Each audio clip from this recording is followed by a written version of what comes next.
Broadcasting live from Vancouver, this is the MAIR Show on 600 AM. Media censorship can be found in all forms, affects most of what we see or hear every day, be it politics, spin, public relations, or a corporate mandate. Media gagging is everywhere.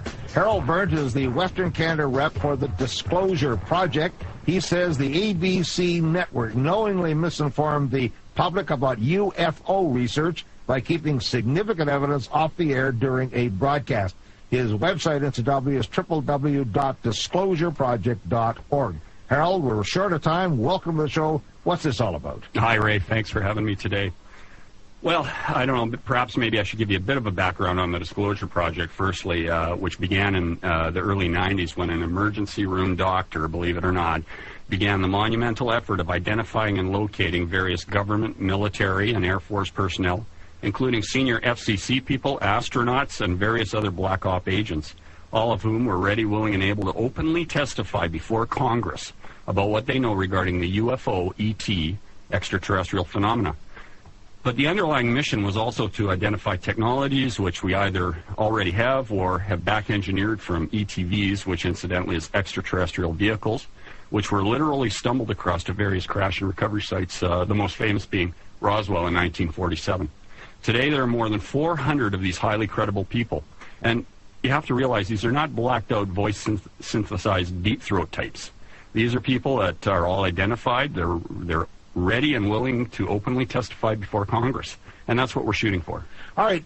Ever since the whole idea of a UFO came up, there seems to be that those who have seen them say that the government is trying to censor that information, be it the CIA or the Armed Forces of the United States, et cetera, et cetera, et cetera.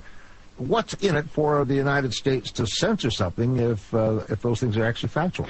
Well, if you stop and think about it, along with this phenomena, RAFE, is superior technology. And we firmly believe that the government has been involved since the early 40s, 50s, maybe even prior to that, with certain black operations involving these advanced propulsion and energy technologies. And as a matter of fact, I'm working on one myself right now, and I brought something to show you a little bit later after the show. So, again, these technologies are out there. I firmly believe they're out there. And if they are, why are we still burning coal? Why are we still burning oil? What we're hoping for is that eventually through the internet, through open source inventors, we're hoping that within the private sector somebody is going to come up with a new form of energy that's going to revolutionize everything. But again, the government and big corporations, big oil, you can imagine the effect this would have on them. Are these being reported in other places than the United States and Canada? Oh, as a matter of fact, yes. I mean, most everybody has access to the internet today, and it doesn't take long to find out exactly what's going on. I mean, there are other countries that are much more open to this topic. And as I said to you earlier, I feel like I'm coming out of the closet a little bit today because, you know, I'm a realtor. I've been a realtor for 20 years. And, you know, last August, I happened to see something, and after you see something, I can't even begin to articulate the feeling that you get, and I just knew that I had to explore this issue more seriously. You don't look or sound like a kook to me, but a lot of people that are supposed to have seen UFOs, etc., are characterized as kooks, and when one follows a story up, turns out they are kooks, because there are kooks in this world.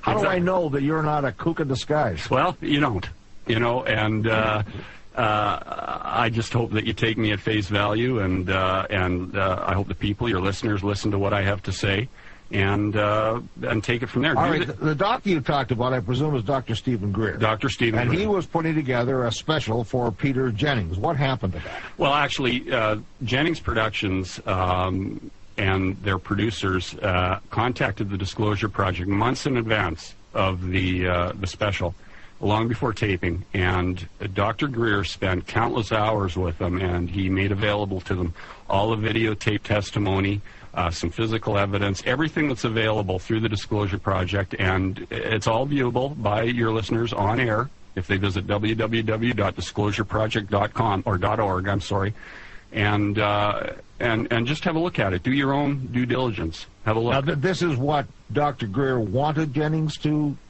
Well, it's Out of all the information that Dr. Greer made available to ABC, not one single bit of that highly credible evidence was used. And incidentally, I've got a copy of the Washington National Press Club conference, which was held in 2001. And in that conference, I believe 20 or so of these witnesses got up and gave their names, gave what they knew, and at the end of each one of those, and this gave me shivers to hear them say, I will gladly testify before Congress as to what I know. What do we see? What will we see if we go to www.disclosureproject.org? Well, you'll see there's reams and reams of information there, government documents. Of course, the videos are available to download there. Supporting information, it's all there. Witness testimony and transcribed form. Some of it, you have to understand that the Disclosure Project is self-supporting.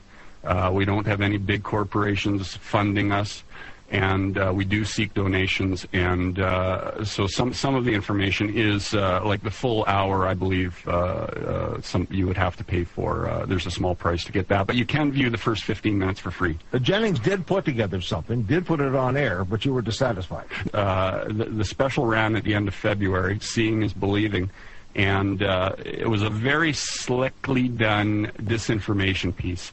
At the beginning, the first hour, was the best as far as I'm concerned, and it got the highest ratings. After that, the ratings dropped off, which I'm not entirely displeased with. But in the first hour, they did interview various airline pilots and police officers. There was a case in Illinois where a number of police detachments, police officers, actually saw a huge, I mean massive, the size of a football field, giant triangle, just hovering. And this floated through a number of different counties, and I believe it was 2 or 3 different police detachments, 6 or 8 different police officers all viewed this, along with the public. Why wouldn't Jennings have put forward the story that you would like instead of hoking it up? Well, we believe that perhaps maybe there was some outside influence.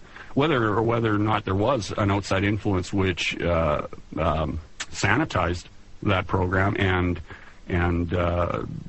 allowed them not to use any bit of information from the Disclosure Project Dr. Stephen Greer gave,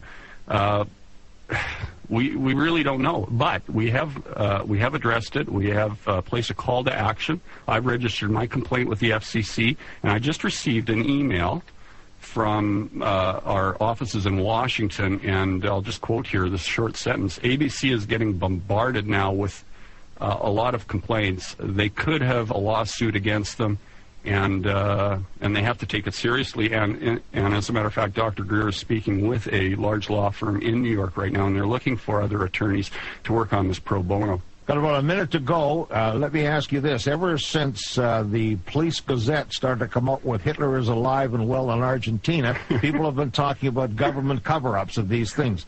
You think there's a government cover-up of this? Do you have any evidence? We have got mounds of evidence of government cover-ups, and with the time that we have here, Rafe, we wouldn't be able to go through it, but I implore and I encourage your listeners, please visit the Disclosure Project website. It's all there. It's all in black and white. They can look at it. I've provided you with some of this material. And Harold, thank you for coming in. We've run out of time. Harold Berndt is the Western Canada rep for the Disclosure Project. Again, that website is www.disclosureproject.org. Harold will do some more on this in the future. Thank you, Ray.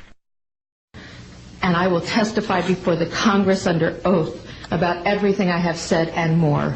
Thank you. I will testify under oath before Congress that what I'm saying is the truth. I'm willing to testify to the truth of all these matters that I've spoken about this in front of Congress under oath. That I will testify under oath as to what I say is true, and I will do so before Congress. I am prepared to testify in detail concerning these events and their truthfulness before Congress. Thank you very much. I am willing to testify before Congress under oath or before any other organization that what I witnessed was true. I am willing to testify before Congress that what I'm saying is true, and thank you very much. And I'll be glad to testify to Congress that this is absolutely the truth. I'm prepared to go to Congress, to swear before Congress that everything I've told you people and everything that is here is the truth. Thank you. I know we're not alone in the universe. I know that the absence of evidence is not evidence of absence. It's evidence that has been denied to the American people.